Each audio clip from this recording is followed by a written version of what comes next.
Jadi berubah dari yang senang ngumpul-ngumpul terus menjadi senang berinfak. Ini tergantung tingkat iman. Jadi kalau imannya kurang, pelit dia. Imannya kuat, dermawan dia.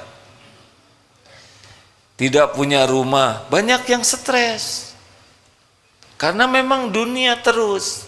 Bukan tidak boleh punya rumah, sok aja, ya. Nah, kalau dikasih pasti dapat, nggak dikasih nggak dapat oleh Allah, ya. Tapi bagi orang yang pikirannya akhirat, justru yang dipikirkan itu rumah di akhirat. Lebih senang. Ada yang mau jual aset demi bikin masjid, rumahnya sederhana, targetnya istana di sorga. Itu pasti karena iman. Dihina itu menyakitkan bagi pecinta dunia. Pecinta akhirat dihina tidak menyakitkan, bahkan itu jadi penggugur dosa. Coba, pujian-pujian itu kan di dunia saja, benar? Makanya orang-orang yang banyak sakit hati itu biasanya pecinta dunia. Kalau pecinta akhirat, apa sih? Penghinaan orang tuh apa sih? Tidak ada apa-apanya sama sekali. Coba saudara menghina ke saya, awas ya. Nah, saudara-saudara menghina, enggak kan apa-apa. Rezeki saya tidak berkurang dengan penghinaan, kemuliaan tidak berkurang, malah jadi penggugur dosa, jadi tambah pahala kalau hitungannya akhirat. Jadi yang banyak-banyak jengkel, sakit hati, kecewa dengan ya tetek bengek duniawi ini karena memang tidak mikir balasan akhirat. Makanya salah satu di antara ciri ikhlas adalah mencari pahala akhirat, dan itu hanya orang yang yakin. Kalau tidak yakin ya dunia saja riweuh. Gini hadirin, ini diulang sedikit ya. Biasa bab rezeki, nggak selesai ini cerita rezeki sebab ini kepikiran bagi sebagian orang. Bagi yang kuat iman, kalau sudah ngomong rezeki itu sudah satu aja yang dia pikir tuh, Allah. Allah yang membagi, Allah yang memiliki, Allah yang membagi sesuka Allah. Kapan waktunya, berapa jumlahnya, lewat siapa, di mana, terpikir, tidak terpikir oleh kita, nggak ada masalah. Kalau Allah mau ngasih rezeki ke kita, nggak harus kepikir. Begitu juga kalau Allah mau ngambil, ya nggak kepikir-pikir, tiba-tiba nggak ada aja motor, ya. Tidak ada kan yang merencanakan motor kecuri? Tidak kepikir-pikir, tiba-tiba ketabrak, na'udzubillah, masuk rumah sakit, biayanya mahal. Kalau Allah mau ngambil, sesuka Allah, kapan dikasih, kapan ditahan, kapan diambil, kapan dilapangkan, kapan disempitkan. Itu tidak ada kaitan dengan kita pinter, tidak. Suka-suka Allah sepenuhnya. Makanya bagi orang yang yakin kepada dengan iman itu semuanya jadi pahala. Dagang, untung, tidak untung sama-sama ladang amal. Bagi yang hitungannya pahala, tapi bagi yang hitungannya dunia, rugi saya hari ini nggak laku, gitu, rugi aja. Dan ngomong rugi itu nggak pernah senyum. Rugi, nggak ada. Rugi, hari ini nggak ada, nggak nyambung. Bagi orang yang kurang iman, ribet sekali masalah dunia ini. Bagi orang yang kuat iman, dikasih syukur, ditahan sabar, diambil ridho, semuanya jadi kebaikan. Gimana besok lusa? Besok lusa sama dengan sekarang dan yang lalu. Samanya apa? Sama-sama yang ngebagikannya adalah Allah. Nih, di Darul Tauhid sedang musim mutasi atau mutilasi hadirin? Musim mutasi. Kenapa pakai deg-degan segala? Biasa weh, ya nggak? Ditaruh jabatan di mana aja terserah Allah. Yang penting jadi amal soleh. Tapi bagi pecinta dunia, aduh, takut bonus berkurang, gaji berkurang, takut penghormatan berkurang, karena memang dunia dan itu melelahkan. Bagi yang yakin ke Allah, gak apa-apa, yang penting jadi ibadah. Oh, enak betul. Makanya iman seseorang itu merubah paradigma hidupnya. Apalagi kalau iman seseorang makin kuat, banyak ingat mati. Jadi berkejaran dengan kematian itu, karena tahu mati ini pasti matinya, tapi waktunya tidak tahu. Dan setiap saat 1001 jalan menuju kematian. Apa saudara pikir pulang ke rumah pasti hidup?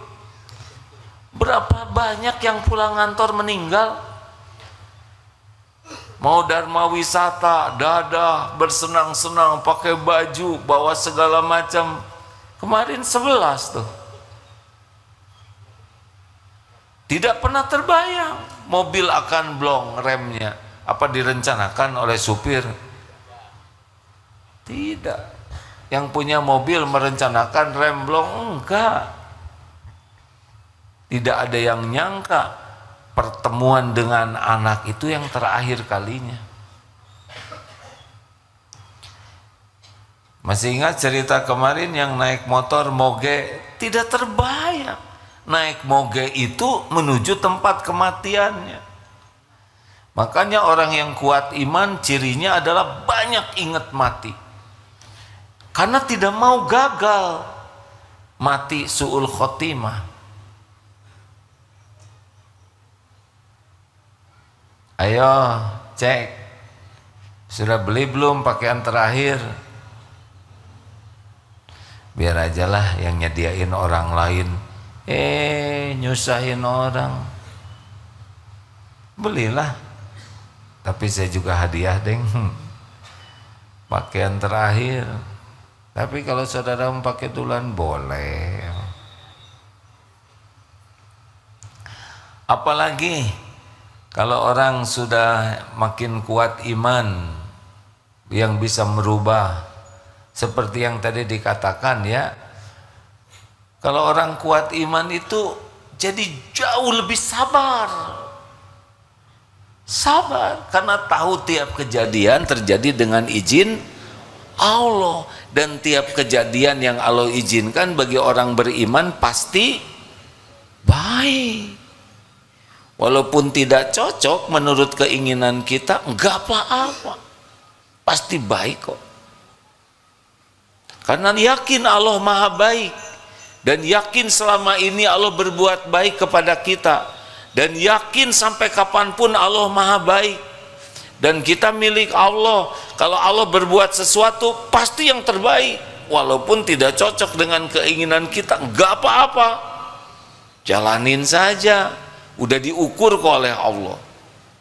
Tapi orang yang tidak kuat iman, waduh, ngegarapak, kalau bahasa Sunda tahu ngegarapak itu apa? Menggerudugu.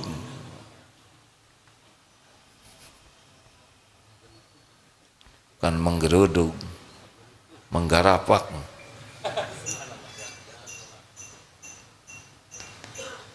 Emang ada kejadian yang terjadi tanpa izin Allah? Tidak ada.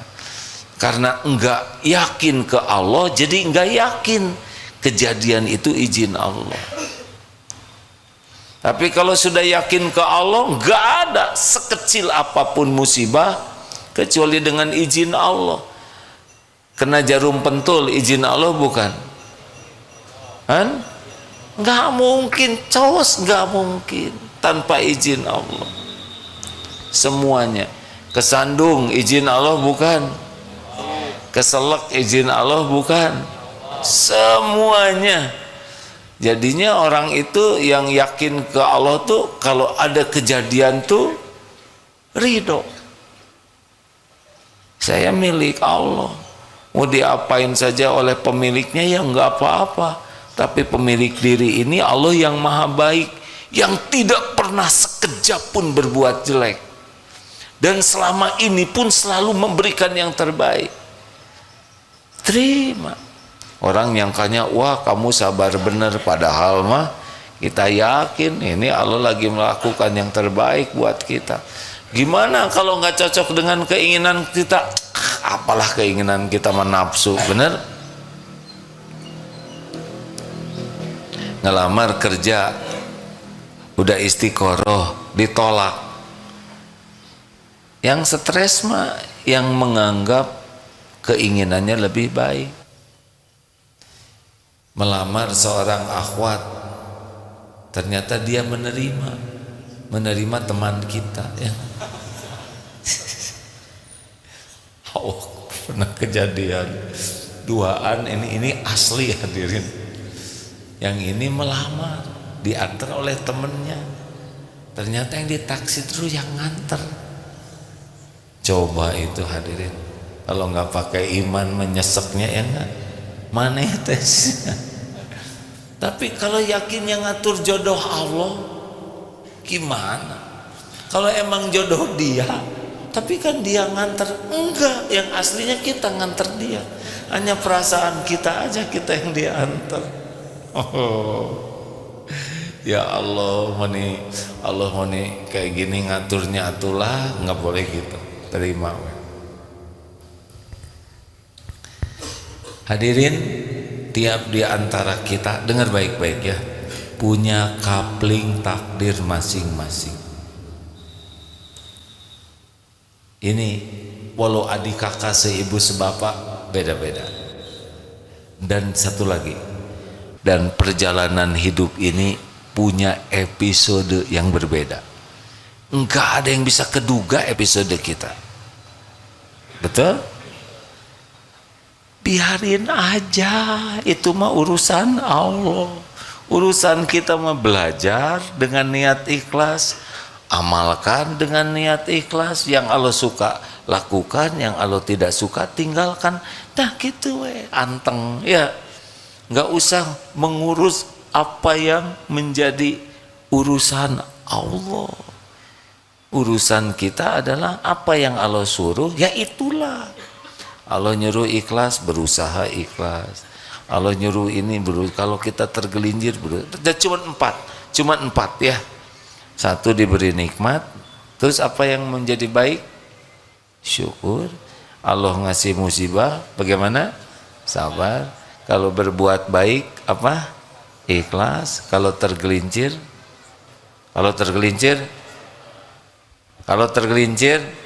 salah, bukan tobat. Segera tobat, enak aja. Keburu mati kan? Kalau udah sakaratul maut, tobat nggak diterima. Gitu dah nggak ribet hidup mah, ribet mah nafsu. Saya lihat ini wajahnya sudah agak lama di dunia ini. Biasa ya kan? Ngalir kejadian teh nggak diduga nih. Saya juga akan ada kalau hidup nih sore nggak geduga. Tadinya mau ada ini ada itu rencana, tapi jarang cocok. Kemarin juga hari Rabu katanya menjelang ceramah, datang aja setengah jam lebih awal karena mau diajak makan dulu, baru nggak makan. Ternyata makan snack hadirin. Hei. Tahu makan ular, ternyata makanan kecil, nah nggak apa-apa, ridho. Mungkin ada yang nanya, jadi gimana sih sekarang prioritas apa gitu hati yang harus penting supaya bahagia? Di antara semua ini mana yang paling prioritas, yang bisa paling cepat menguatkan iman kita? Oh, orang yang imannya kuat mah anteng. dalam hidup ini teh anteng. Al mu'min bagaimana?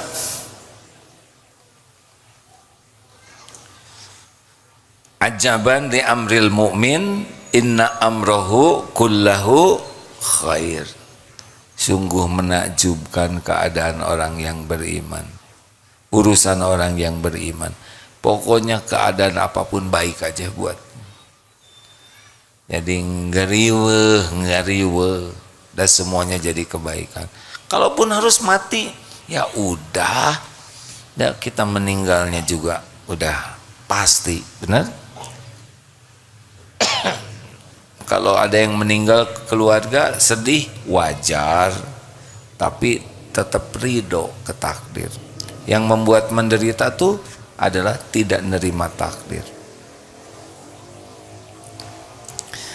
Nah, kalau boleh saya menyarankan yang luar biasa harus kita perjuangkan adalah dua. Satu, ikhlas. Dua, tawakal. Ini rahasia tauhid yang utama. Karena dua inilah setan tidak mampu. An-Nahl 9:9 ya. A'udzubillahi minasyaitonir. Innahu laisa lahu sultanun 'alal ladzina amanu wa 'ala rabbihim yatawakkalun. Innahu sesungguhnya dia si setan ini laisa lahu sultan, tiada kekuasaannya setan ini kepada orang yang beriman dan bertawakal. Kalau yang surat Shad 8283 gimana? Nah itu intinya illa kecuali. Jadi setan iblis itu berkata, demi kemuliaanmu saya akan menyesatkan nahum ajma'in, mereka semuanya illa kecuali ibadaka min humul mukhlasin, kecuali orang yang mukhlas. Jadi setan nggak berdaya. Nah kalau mau punya target ngejar yang dua ini nih, jadi orang ikhlas, jadi orang tawakal. Ini ada kesamaan tapi ada bedanya. Samanya apa? Ini bukti tauhid nih. Gini hadirin, ikhlas itu melakukan apapun niatnya mencari ridho Allah, satu saja, agar Allah yang maha melihat, yang maha menyaksikan, Tuhan saya ridho. Bolehkah ingin pahala akhirat? Boleh. Ini termasuk bagian dari keridhoan Allah. Ya Allah, saya lakukan ini. Jadi berbuat niatnya ridho Allah, itu ikhlas. Kalau tawakal bersandar. Ada yang bersandar ke gaji, ada yang bersandar ke perusahaan, ke aset, ke tabungan, ke orang tua, ada yang bersandar ke suami, ke istri, ke kepinteran, gelar, prestasi, relasi, keahlian, ikhtiar. Banyak yang disandari selain Allah, dan ini pintu tipu daya setan. Makanya lepas dari bersandar ke makhluk, berharap ke makhluk, itu kunci besar yang membuat orang bisa tidak digoda oleh setan. Sok yang bersandar sama suami pasti itu banyak berantem ya, karena suaminya sebagai sandaran. Betul tidak? Yang bersandar ke gaji, bersandar ke jabatan, bersandar ke tabungan, tenanglah saya punya keahlian. Nah, bersandar ke keahlian, saya akan kerja keras. Kasih aja tipes, kerja keras gimana kan? Saya ini otaknya cerdas, kasih kulit pisang, kepleset, beledag, lupa. Mudah bagi Allah. Sekejap yang bersandar ke siapapun diambil sandarannya. Pintu tipu daya setan yang membuat kita jadi berjarak ke Allah adalah tuh dua gerbangnya yang paling potensial. Ingin cari kedudukan di hati makhluk, ingin dinilai, dipuji, diakui, dihormati, dicintai, dibalas budii. Itu udah mulai masalah tuh hidup kita. Dan yang kedua, bersandar, merasa aman dengan selain Allah. Ini yang bisa bikin kita banyak error dalam hidup ini. Ayo, benar apa benar? Ini harus mujahadah serius ini, berlepas dari ingin dinilai makhluk. Rambut lelaki ya makin gomplok, tahu gomplok? Makin bagus, itu makin repot ngurusnya, benar? Nyisirnya. Belum lagi kalau mau sujud gitu. Tapi kalau kita buat simple, lebih ringkas, lebih gampang, betul tidak? Bukan berarti saudara harus gundul semua ya, tetapi bukan tidak boleh punya rambut. Pokoknya saudara rambutan itu takdir Allah. Tapi diperbudak rambut tidak. Saya kan pernah muda, ya udah nggak akan saya ceritakan. Udah dulu. Menderita. Kormod itu menderita. Sok mau rapi silahkan, mau panjang silahkan. Yang penting jangan diperbudak penilaian orang. Enak, betul? Akhwat, saya nggak mau ikut campur dunia perempuan. Akhwat, tetep yang paling centil teh paling nelangsa. Beneran? Bukan tidak boleh punya penampilan rapi, proporsional, tapi jangan rapi demi dinilai orang. Itu yang bikin capek tuh. Demi cari kedudukan, ingin kelihatan lebih putih, lebih mancung, lebih ini, lebih itu, nyiksa eta teh hadirin. Beneran. Menurut saya mah sing urus badan agar Allah suka, karena badan ini milik Allah. Jadi kalau kita diurus badan ini, dirawat, niatnya sebagai ibadah, bukan untuk kelihatan keren dalam pandangan orang. Tenang. Halo? Bolehkah ngecat rambut? Gini ya, kalau nggak tahu jawaban diam, jangan memaksakan. Boleh ngecat rambut? Tergantung. Catnya cat apa dulu? Kalau ngecat rambut pakai cat tembok ya kan. Terus warnanya apa? Boleh-boleh saja ngecat janggut. Yang tidak boleh pakai warna hitam.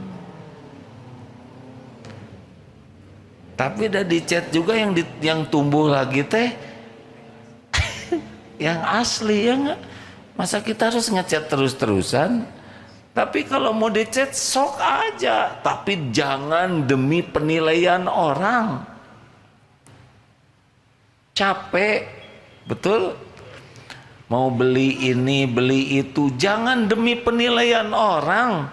Saudara perlu manfaat, beli kalau ada uangnya. Kalau enggak bagaimana? Ya jangan beli. Ya, gampang pisan, arah aneh. Enggak usah maksa-maksain nyicil demi dianggap oleh orang punya. Mau apa? Enak, lepas dari cari kedudukan di hati orang, lepas dari ingin dipuji orang, lepas dari ingin diperlakukan spesial oleh orang. silakan rasakan. Anteng hidup ini, ringan hidup ini.